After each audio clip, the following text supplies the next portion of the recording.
ನಮಸ್ಕಾರ ಕರ್ನಾಟಕ. ನಿಮ್ಮ ಅಲೈವ್ ಕನ್ನಡ ಚಾನೆಲ್ಗೆ ತಮ್ಮೆಲ್ಲರಿಗೂ ಸ್ವಾಗತ ಸುಸ್ವಾಗತ. ನೀವು ಇನ್ನೂ ನಮ್ಮ ಚಾನೆಲ್ಗೆ ಸಬ್ಸ್ಕ್ರೈಬ್ ಆಗಿಲ್ಲದಿದ್ದಲ್ಲಿ ದಯಮಾಡಿ ಸಬ್ಸ್ಕ್ರೈಬ್ ಆಗಿ. ಇದೇ ತರದ ರೀತಿಯ ಬಹಳಷ್ಟು ಭವಿಷ್ಯ ವಿಡಿಯೋಗಳಿಗಾಗಿ ನಮ್ಮ ಪೇಜ್ಗೆ ಸಬ್ಸ್ಕ್ರೈಬ್ ಮಾಡಿ. ವೃಶ್ಚಿಕ ರಾಶಿಯ ಯುಗಾದಿ ಮಾಸದ ಅಂಜನಾಶಾಸ್ತ್ರ ಹೇಗಿದೆ ಎಂದು ನೋಡೋಣ. ವೃಶ್ಚಿಕ ರಾಶಿ 2026ರ ಶ್ರೀ ಪರಾಭವ ನಾಮ ಸಂವತ್ಸರದ ಭವಿಷ್ಯ. ವೃಶ್ಚಿಕ ರಾಶಿಯು ಕಾಲಪುರುಷನ ಜಾತಕದ 8ನೇ ಮನೆಯಾಗಿದ್ದು, ಇದು ರಹಸ್ಯ, ಪರಿವರ್ತನೆ ಮತ್ತು ಆಳವಾದ ಶಕ್ತಿಯ ಸಂಕೇತವಾಗಿದೆ. ಈ ರಾಶಿಯ ಅಧಿಪತಿ ಮಂಗಳ ಗ್ರಹ. 2026ರ ಯುಗಾದಿಯಿಂದ ಪ್ರಾರಂಭವಾಗುವ ಈ ಹೊಸ ವರ್ಷವು ವೃಶ್ಚಿಕ ರಾಶಿಯವರಿಗೆ ಮಿಶ್ರ ಫಲಗಳಿಂದ ಕೂಡಿದ್ದರೂ ದ್ವಿತೀಯಾರ್ಧದಲ್ಲಿ ಅದ್ಭುತವಾದ ಏಳಿಗೆಯನ್ನು ತರಲಿದೆ. ವೃಶ್ಚಿಕ ರಾಶಿಯ ನಕ್ಷತ್ರಗಳು. ವೃಶ್ಚಿಕ ರಾಶಿಯು ಈ ಕೆಳಗಿನ ನಕ್ಷತ್ರಗಳನ್ನು ಒಳಗೊಂಡಿದೆ. 1. ವಿಶಾಖ ನಕ್ಷತ್ರ 4ನೇ ಪಾದ. 2. ಅನುರಾಧ ನಕ್ಷತ್ರ 1, 2, 3 ಮತ್ತು 4ನೇ ಪಾದಗಳು. 3. ಜ್ಯೇಷ್ಠ ನಕ್ಷತ್ರ 1, 2, 3 ಮತ್ತು 4ನೇ ಪಾದಗಳು. 1. ಆರೋಗ್ಯ ಭವಿಷ್ಯ, ದೈಹಿಕ ಮತ್ತು ಮಾನಸಿಕ ಸುಸ್ಥಿತಿ. ಈ ವರ್ಷದ ಆರಂಭದಲ್ಲಿ ರಾಹು ಮತ್ತು ಕೇತುಗಳ ಸಂಚಾರವು ನಿಮ್ಮ ಆರೋಗ್ಯದ ಮೇಲೆ ಸಣ್ಣಪುಟ್ಟ ಪರಿಣಾಮಗಳನ್ನು ಬೀರಬಹುದು. ವಿಶೇಷವಾಗಿ ಜೀರ್ಣಕ್ರಿಯೆ ಮತ್ತು ರಕ್ತದೊತ್ತಡಕ್ಕೆ ಸಂಬಂಧಿಸಿದಂತೆ ಎಚ್ಚರಿಕೆ ಅಗತ್ಯ.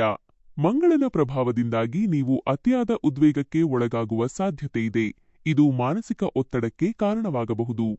ಜಾಗರೂಕತೆ. ವರ್ಷದ ಮೊದಲ 6 ತಿಂಗಳುಗಳಲ್ಲಿ ಹಳೆಯ ಕಾಯಿಲೆಗಳು ಮರುಕಳಿಸುವ ಸಂಭವವಿದೆ. ಆಹಾರ ಪದ್ಧತಿಯಲ್ಲಿ ಶಿಸ್ತು ಅಳವಡಿಸಿಕೊಳ್ಳಿ. ಪರಿಹಾರ.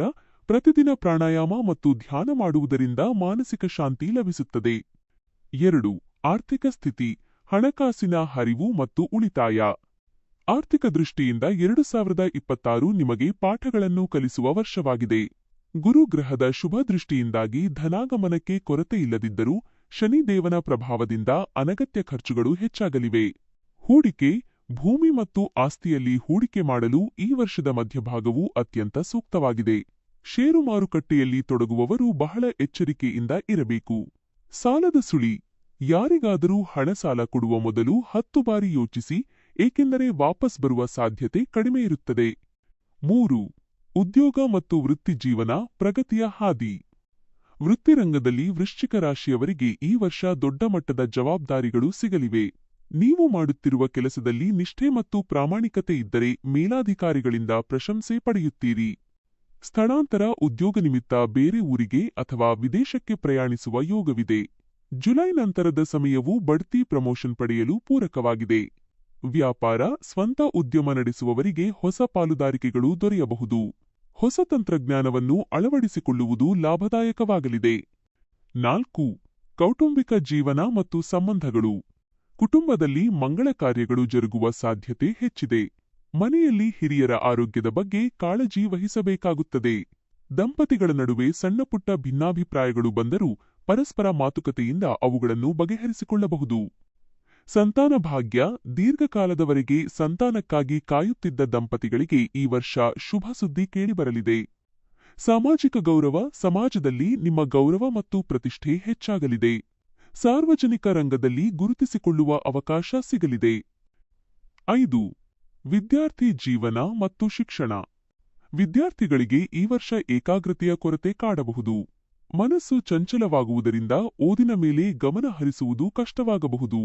ಆದರೆ ಕಠಿಣ ಪರಿಶ್ರಮ ಪಟ್ಟರೆ ಸ್ಪರ್ಧಾತ್ಮಕ ಪರೀಕ್ಷೆಗಳಲ್ಲಿ ಯಶಸ್ಸು ಖಂಡಿತ.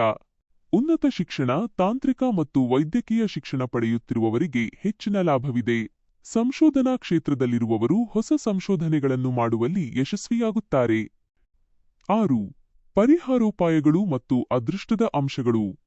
ವೃಶ್ಚಿಕ ರಾಶಿಯವರು ಎದುರಿಸುತ್ತಿರುವ ಅಡೆತಡೆಗಳನ್ನು ನಿವಾರಿಸಲು ಕೆಲವು ಸರಳ ಪರಿಹಾರಗಳನ್ನು ಅನುಸರಿಸುವುದು ಉತ್ತಮ. ದೇವತಾ ಆರಾಧನೆ. ಪ್ರತಿ ಮಂಗಳವಾರ ಸುಬ್ರಹ್ಮಣ್ಯ ಸ್ವಾಮಿಯ ದರ್ಶನ ಮಾಡಿ ಮತ್ತು ಅಷ್ಟೋತ್ತರ ಪಠಿಸಿ. ದಾನ. ಬಡವರಿಗೆ ಅಥವಾ ವೃದ್ಧಾಶ್ರಮಗಳಿಗೆ ಕೆಂಪು ಬಣ್ಣದ ವಸ್ತ್ರ ಅಥವಾ ಧಾನ್ಯಗಳನ್ನು ದಾನ ಮಾಡಿ. ಮಂತ್ರ. ಓಂ ಅಂ ಅಂಗಾರಕಾಯ ನಮಃ ಮಂತ್ರವನ್ನು ನಿತ್ಯ 108 ಬಾರಿ ಜಪಿಸಿ. ಅದೃಷ್ಟದ ಸಂಖ್ಯೆಗಳು 9, 18, 27. ಅದೃಷ್ಟದ ಬಣ್ಣ ಕೆಂಪು ಮತ್ತು ಕೇಸರಿ. ಸಂಕ್ಷಿಪ್ತ ಸಾರಾಂಶ. 2026ರ ಈ ಸಂವತ್ಸರವು ನಿಮ್ಮನ್ನು ಮಾನಸಿಕವಾಗಿ ಮತ್ತು ದೈಹಿಕವಾಗಿ ಬಲಿಷ್ಠಗೊಳಿಸುತ್ತದೆ. ಏರಿಳಿತಗಳ ನಡುವೆಯೂ ನಿಮ್ಮ ಆತ್ಮವಿಶ್ವಾಸವು ನಿಮ್ಮನ್ನು ಗುರಿಯತ್ತ ಮುನ್ನಡೆಸುತ್ತದೆ. ತಾಳ್ಮೆಯಿಂದ ವರ್ತಿಸುವುದು ಈ ವರ್ಷದ ಯಶಸ್ಸಿನ ಮಂತ್ರವಾಗಿದೆ. ನಿಮಗೆ ಉಚಿತ ಜಾತಕ ಬೇಕಾದಲ್ಲಿ ಕಾಮೆಂಟ್ ಸೆಕ್ಷನ್ನಲ್ಲಿರುವ ನಮ್ಮ ಇಮೇಲ್ ಐಡಿಗೆ ನಿಮ್ಮ ವಿವರಗಳನ್ನು ಕಳುಹಿಸಿ. ಧನ್ಯವಾದಗಳು.